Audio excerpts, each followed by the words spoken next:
Super Mario RPG on the Super Nintendo ticks so many boxes as an RPG, hence its popularity with a fan base who still love the game to this very day. With the remake right around the corner, us fans are eagerly waiting for its return, and with this it got me thinking about one thing I feel the game done really well, and this is the use of the consumable items. We got some really good support and damage items back in the Super Mario RPG game, with the freebie bonus being a nice surprise in battle, and the items that are really helpful in boss fights. With this in mind, I wanted to go over some item farming in the Super Nintendo version of the game that I hope will make a reappearance in the Super Mario RPG Remake coming to us this November. Firstly, one of my favourite sets of items in the game, being the fire and ice bombs. These are high damaging bombs you can throw to hit all targets in battle, which can hit even harder on targets with the corresponding elemental weakness. Now you can buy these from Seaside Town whilst it is under the influence of Yardovich. By going to the item shop where the Toad will sell some items he probably should not be in possession of. However, this shop will be gone once you defeat Yardovich, being replaced by the Beetle shop. Oh, aren't we so lucky? No need to fear though, there is actually a way to obtain an unlimited amount before even going to Booster's Tower.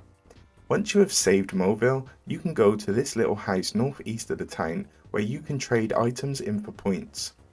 Though you may not want to necessarily sell some of your good items at this point, there is a cheapish way to get the bombs. Now, pop down to the Moville item shop at the bottom and buy yourself some mid mushrooms for 20 coins each. These can be traded for 10 points per mid mushroom. Given the bombs we want cost 100 points each, I would recommend doing a round trip with a minimum of 10 mid mushrooms at a time. Some of you may be thinking, but this is limited to the amount of coins you have, which is not many at this point in the game. But by now in the story, you may have access to some flower tabs, jars, or boxes you can sell, and I will show you a profitable way to get as many flower tabs as you want later in the video. Or you can even go and do some wiggler jumps, and if you don't know what I mean by that, let me show you. Head over to the forest maze where you recently defeated Bowyer. In the second section of the forest, you will see this wiggler walking around that you can jump on for 1 coin at a time. On the 10th jump, you will also get a frog coin, which is very handy. Though 1 coin does not seem like a lot, it will add up extremely quickly, and the payoff is definitely worth it. If you do not want to do this right away, you can always come back later when money is not an issue at all. Next up, we have a minigame that, to be honest, most of you will have played in your playthroughs, but may not necessarily have known what it has to offer. This minigame gives us access to one of the most powerful support items in the game and is actually accessible quite early on. This being the glorious red essence. The red essence is an item that you will rarely find in the game, only having a few locations. And good luck freebieing these babies, as the freebie rate chance is extremely low, and that is for good reason. When used on a party member, red essence will make your character completely invincible for 3 turns, which in some cases can be the entire battle. The minigame I am talking about is the Yoshi Racing and also the baby Yoshi on Yoaster Isle. Once you defeat Bunt, a baby Yoshi will hatch on the top center of the screen in Yoaster Isle. After demanding being fed 30 cookies, the baby Yoshi will put on a few pounds and grow slightly bigger. Though this does not deter him from wanting more cookies, but this time he will reward us with items. There are only a few ways to get cookies in the game, but the most efficient way to get cookies on the scale for the red essences that we want is to race Boshi and crew. While riding Yoshi, you can accept the race offer and put a little wager up in the form of cookies with some good return odds. You can wager up to 10 cookies a time and sometimes even quadruple your winnings, making obtaining 100 cookies or more quite fast. One bad point in this is you will need to get good at the rhythm racing minigame that may take some time to get used to. Once this is down though, let's get down to feeding this big baby. Now, information on this online is a bit wishy-washy, but thanks to a friend who loves Mario RPG just as much as me, known as Pidge, I can confirm how it works for you. You can choose how many cookies to feed the giant baby Yoshi at one time, and he has some sort of eating counter built into the game. If you feed the baby 10 to 20 cookies at once, you can potentially receive these following items: bracers, energizers, Yoshi aids, and Yoshi candies. Though some of these items are nice, we can get them by easier methods or use a more improved item elsewhere. The one we are most interested in is the red essence, which you will receive from feeding the baby 20 cookies at once. Not separately, these all need to be fed to him in one go, meaning you need 9 items or less in your inventory, so please keep this in mind. Now, remember the eating counter I mentioned earlier? Yes, so once Yoshi has eaten 50 cookies, the next gift you will get is a frog coin, and this does not matter how many you give him. For example, if you have fed the Yoshi 50 cookies and then give him another batch of cookies, it does not matter whether you choose to feed him 2 or 22 cookies. The next go you will receive a frog coin, and you do not want to waste valuable cookies like that. So I would recommend you follow this method of feeding him cookies in this volume. 20, 20 for 2 red essences, 10 for a random item, and to bring the overall count to 50, then 1 cookie to receive your frog coin, and repeat the process. This is the most efficient way you will be able to farm the red essences in the game and completely laugh in the face of danger. We have already seen that Baby Yoshi is going to be in the remake, so I have high hopes for this. Thirdly, we got what is probably my favourite one, and even though it is so simple, it managed to slip past me as a kid for years. I can guarantee you, every single player of Super Mario RPG loved throwing a rock candy. It deals large amounts of damage, being 200 to every target on screen, which can be powered up to 300 damage if the user has been boosted or holding a quartz charm. With limited amount to be found in the overworld, there are some enemies you can obtain a rock candy from: a Turbo Trooper and a machine-made Yardovich. The first having a 5% drop rate, and the machine-made Yardovich having a 25% drop rate when defeated. 25% is incredibly high, but this is basically right at the end of the game. You can also use a Yoshi cookie on a Jawful or Pupox to get one, but this feels like way too much effort for me.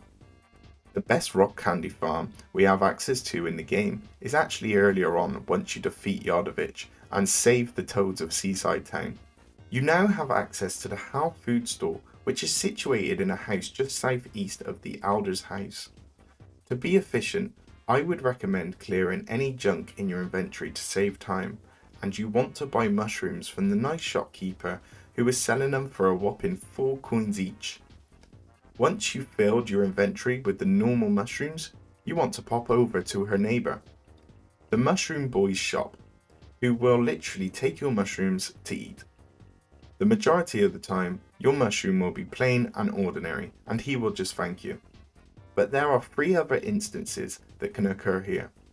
Sometimes your mushrooms can be special, and he will give you a thank you gift for the mushroom. These types can be a berry mushroom, which he will reward you with as maple syrup, a flower mushroom, which nets you a flower tab. See, I told you I had a way for you to make more if you sold them in Moville. And a ripping mushroom, which he will reward you with a rock candy of all things. Even crazier is this kid has an unlimited amount of rock candies just hiding away in his house. In the bit of footage I am showing you on screen now, I bought 23 mushrooms. It took 2.5 minutes to trade them all in, giving me 3 more rock candies, 1 flower tab, and 2 maple syrups. This is completely RNG, but I would say the odds are fairly good for the rewards. Having loads of rock candies can be great for fights such as Kulex and Belome too, if he starts making clones. This item farm can also be one of the best ways to earn coins in the game. Flower tabs sell for 100 coins and a rock candy sells for 200 coins, making it very easy to max out your money, which is very handy for the next point. Now, I have just gone through how to farm some of the best items in the game, which you may have missed over the years. Finally, I wanted to go over two shops that also provide some great items. Both stores are situated at the tadpole pond. On entry, go into the two tadpoles on the left, houses the juice bar and the Frog Coin Emporium stores. The reason I wanted to go over these briefly in this video is because the Frog Coin Emporium has some incredible items such as Power Blast, Crystalline, Energizer, and Bracer. All amazing items to increase attack or defense stats.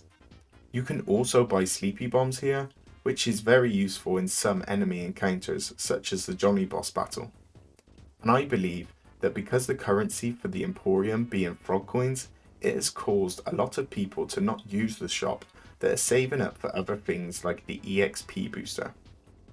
However, as mentioned previously, after you gain access to the tadpole pond, you shortly come across wigglers in the forest maze. Jumping on one 10 times in a row gives you a frog coin, which means it is very easy and fast for you to buy any amount of stock from the Emporium, which can make early game a lot easier. I recommend seeing how easy Bowyer is using a Power Blast to increase the attack power of your whole party at once, and let me know how nice it is. Lastly is the juice bar store next to the Emporium tadpole. When you first reach the tadpole pond, he will only sell you froggy drinks, but if you head over to the next screen on your right, you will meet Toad of Sky, who you need to perform some music for. This is achieved by jumping on the tadpoles in a specific way. There are 3 pieces of music you need to create, each causing Toad of Sky to reward you with a special card, increasing the items you can get at the juice bar.